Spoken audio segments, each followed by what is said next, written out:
Sí, señora. Listo, profe. Aquí tenemos lo que es los espejos cóncavos. Primero tenemos que hablar de la historia, o sea, quién creó los espejos en sí. El espejo se originó hace aproximadamente 200 años en Alemania. En 1835 el químico Justus von Liebig desarrolló un proceso en el que aplicaba una delgada capa de plata a un lado de un panel de vidrio, que es lo que genera los espejos.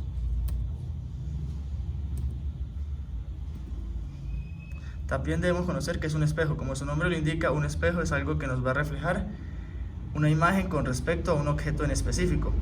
Un espejo es un objeto que refleja luz de tal manera que para la luz incidente en algún rango de longitudes de onda, la luz reflejada conserva muchas o la mayoría de las características físicas detalladas de la luz original, llamada reflexión especular. Esto es diferente de otros objetos que reflejan la luz, que no conservan gran parte de la señal de la onda original, que no sea el color y la luz reflejada difusa, como la pintura blanca plana o en una superficie pulida. Aquí podemos ver un ejemplo de los espejos.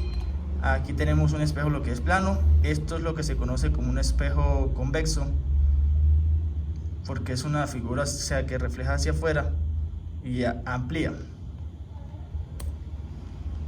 Espejos planos. Como su nombre lo indica, este espejo no tiene ninguna deformidad en su aspecto común, ya que es una superficie plana. Es una superficie plana, lisa y reflectante. Esto nos muestra imágenes idénticas a las originales de los objetos con los que se trabaja. Este forma una imagen de los objetos situadas delante de él, y al mismo tiempo, al observar la imagen, aparenta estar por detrás del plano donde se ubica el espejo. La imagen con el objeto genera una línea recta, lo que nos indica que no va a variar el tamaño del objeto reflejado.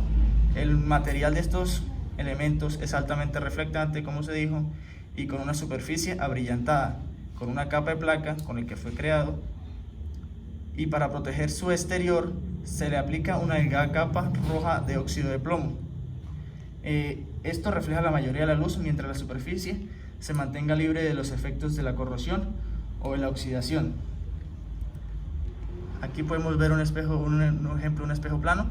Como se ve, aquí tenemos el objeto, y al reflejar, o sea, al ver la imagen, se pareciera que estuviera por el otro lado del espejo. Esto es lo que nos quiere decir la definición de un espejo plano. Y aquí tenemos pues una gráfica de cómo se generan. La imagen especular, que es la que nos hablaban en los espejos. Como anteriormente en los espejos planos, debemos conocer sobre esta imagen para tener bien claro todo tipo de conceptos que nos puedan aclarar cosas sobre el tema. Una imagen especular es la generada mediante la reflexión de la luz en una superficie especular, donde los rayos incidentes se reflejan con un ángulo igual al de incidencia, ambos tomados con respecto a la perpendicular al plano en ese punto. Como se decía, la reflexión especular, como decían los compañeros anteriormente, el ángulo de incidencia va a ser igual al ángulo de reflexión. Siempre se va a trabajar así. Para saber los espejos cóncavos, tenemos que tener claro que un espejo cóncavo se saca de un espejo esférico. ¿Por qué? Porque con un espejo esférico podemos sacar un casquete para así poder generar tanto el espejo cóncavo o el convexo, que son los dos que se trabajan en las esféricas. Un ejemplo claro para la vida cotidiana: para generar un espejo cóncavo se puede tomar una naranja, cortar por la mitad y sacarle todo toda la pulpa, y con un pedazo de papel aluminio insertarla en el hoyo que queda en la cáscara de la naranja, y con eso generamos lo que es la figura de un espejo cóncavo. Listo, un espejo cóncavo. Este espejo, como bien se menciona, tiene una superficie con cobertura hacia adentro, y con esto se genera que la luz se refleje en ella y la haga converger. Esto se utiliza principalmente para focalizar la luz. También se denominan así, ya que recolectan la luz que incide sobre él mismo, desviando los rayos paralelos que se generan de la luz a que incidan hacia un foco. Esto se genera ya que la luz se puede ver reflejada con distintos ángulos, porque cada punto donde se puede ver el objeto cambia su forma y puede tanto agrandar como minimizar la imagen obtenida. El espejo cóncavo absorbe toda la luz que se le provee gracias a la protuberancia hacia el interior que genera la profundidad sobre él mismo. Esto hace que su luz reflejada se oriente a una distancia focal fija.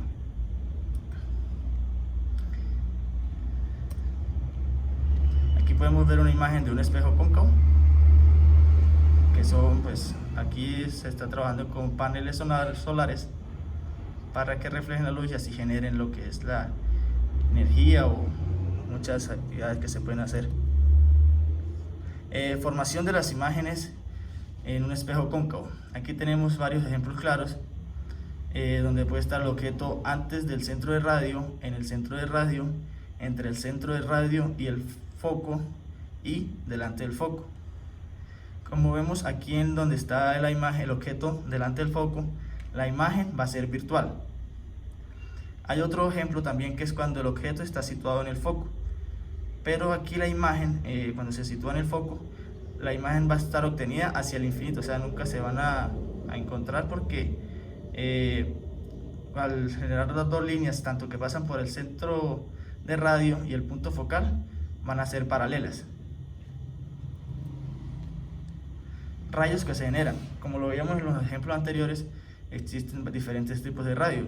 Está el primer rayo, que es el rayo paralelo al eje y se refleja a través del punto focal, que es el rayo morado. El segundo rayo es el rayo que pasa por el centro, por el punto focal, y se refleja paralelo al eje, que es el rayo verde. El rayo 3, el rayo que pasa por el centro de cobertura, interseca la superficie normalmente y se refleja por su trayectoria original. ¿Qué quiere decir con eso? Que por el punto del centro de cobertura, él sale ese rayo, pero por él mismo se va a reflejar, o sea, no hace un cambio total, sino por ahí mismo fluye. Y el último rayo, que es el rayo hacia el vértice, y se refleja simétricamente a través del eje óptico. En este último rayo se puede tomar así como aquí entre el vértice y el rayo se puede formar un ángulo, que es el ángulo de incidencia, y al reflejarse va a formar el ángulo de reflexión. Su uso y dónde se ven los espejos cóncavos. Se puede ver en un ejemplo, se puede ver una cuchara normal, bien brillante, y la forma donde uno pues toma la comida, ahí se puede ver un objeto, se puede ver de forma clara. Otra es un telescopio reflector, ya que este no utiliza lentes, sino utiliza los espejos para enfocar la luz y formar imágenes. También se utilizan en las farolas de los automóviles y los carros, ya que esto ayuda a expandir la imagen y ayuda a tener una mejor visibilidad al conductor de dicho automóvil. Aquí tenemos la demostración de la ecuación de Descartes. Tenemos un objeto antes del centro de radio, sale con sus rayos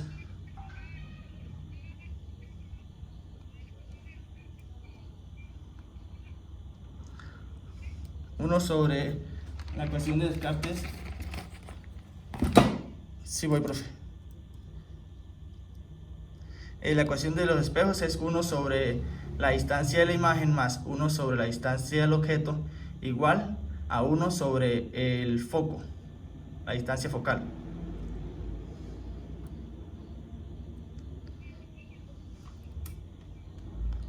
Listo. Aquí tenemos lo que es esta es la distancia del objeto, la que tenemos acá. Acá la distancia de la imagen que se genera con el vértice, y lo que es el foco es la distancia que hay desde el vértice del espejo como se dice, a la mitad entre el centro de radio y el vértice, que es la distancia focal. Tenemos que ver lo que es la ecuación del aumento en el espejo, que es igual a m es igual a do, a distancia del objeto, sobre la distancia de la imagen, igual a menos la altura del objeto sobre la altura de la imagen. Aquí podemos ver los triángulos que se generan y de dónde se sacan los valores, las variables de cada para tener una ecuación. Aquí nos dice que nos representa el aumento como una proporción entre las distancias y la altura de los dos triángulos. Aquí tenemos el primer ejercicio. Dice, un objeto de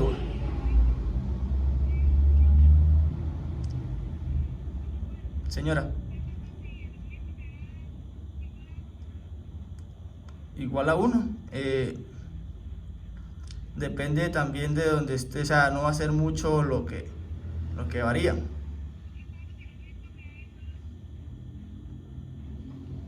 O sea, ¿cómo así, profe? ¿El valor?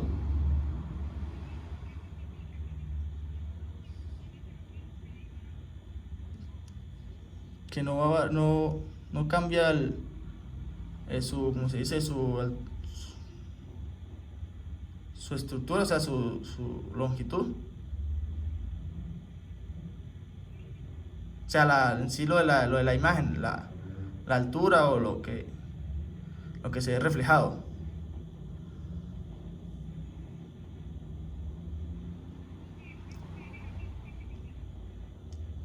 Si el aumento me da negativo,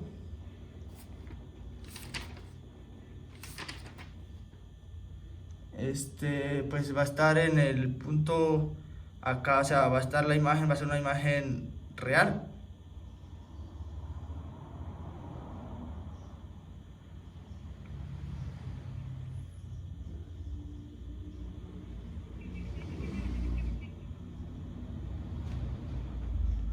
El aumento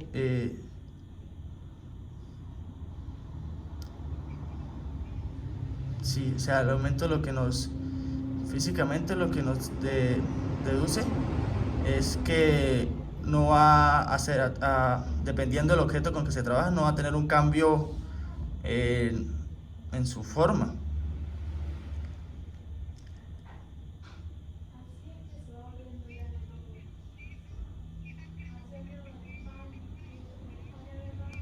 Sí.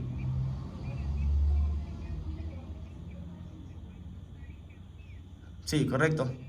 Sí. O sea, va a estar virtual.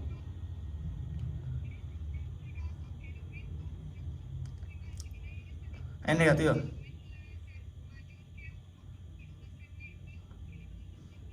Sí, señora.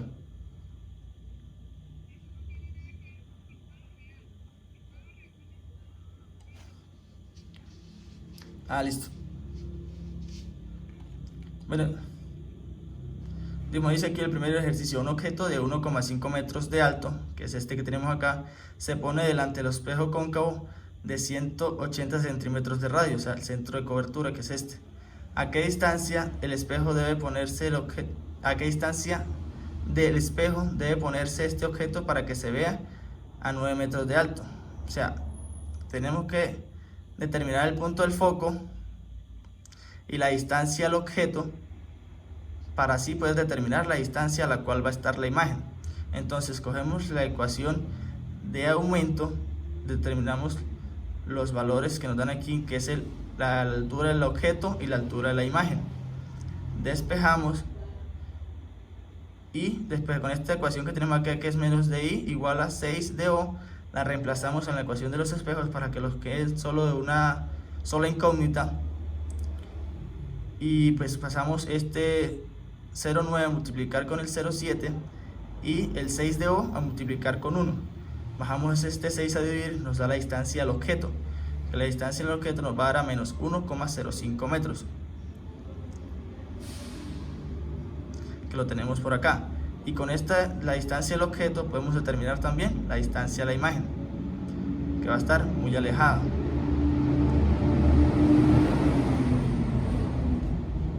El segundo ejercicio, un espejo cóncavo con radio de cobertura de 98 centímetros refleja los rayos provenientes de un objeto de 12 centímetros de altura situado a una distancia de 22 centímetros. Esta distancia es la distancia al objeto. Determine la posición de las imágenes y su tamaño. ¿Dónde se formaría si la imagen y el objeto se situase a 49 centímetros del espejo? En la primera parte nos dicen que nos dan el centro de cobertura, la altura del objeto, y con el radio sobre 2 hallamos el punto focal. Listo, tenemos todo.